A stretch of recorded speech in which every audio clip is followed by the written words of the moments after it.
윤석열 대통령이 주요 7개국 G7 정상회의에 초청국 정상 자격으로 공식 참석했습니다.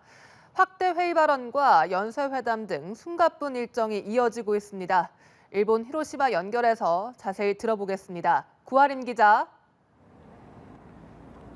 네, 히로시마에 나와 있습니다. 윤석열 대통령은 공식 환영식을 시작으로 G7 무대에 첫 발을 내딛었습니다. 부인 김건희 여사와 함께 초청국 중 세 번째로 입장한 윤 대통령은 기시다 후미오 일본 총리 부부와 반갑게 악수를 나눴습니다.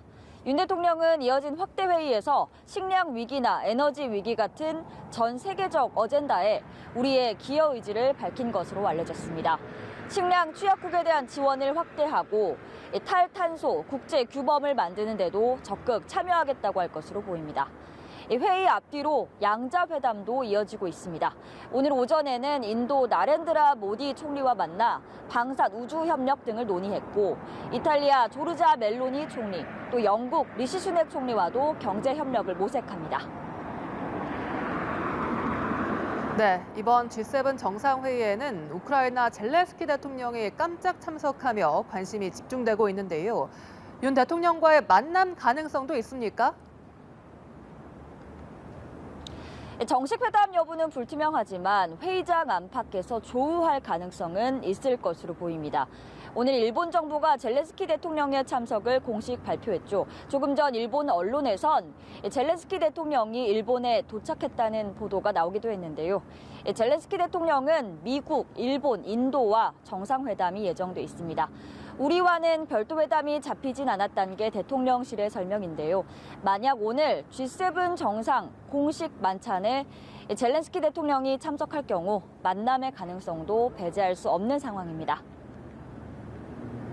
네, 윤 대통령이 어제 한국인 원폭 피해자 동포들을 처음으로 만나 사과를 했죠. 내일은 기시다 후미오 일본 총리와 함께 히로시마에 있는 한국인 희생자 위령비를 참배한다고요. 그렇습니다. 기시다 총리와 2주 전 서울 회담에서 약속한 일정입니다. 우리 대통령의 위령비 방문 그리고 한일 정상의 공동 참배 모두 이번이 처음입니다. 전환기를 맞은 한일 관계에 유의미한 장면이 될 것으로 보입니다.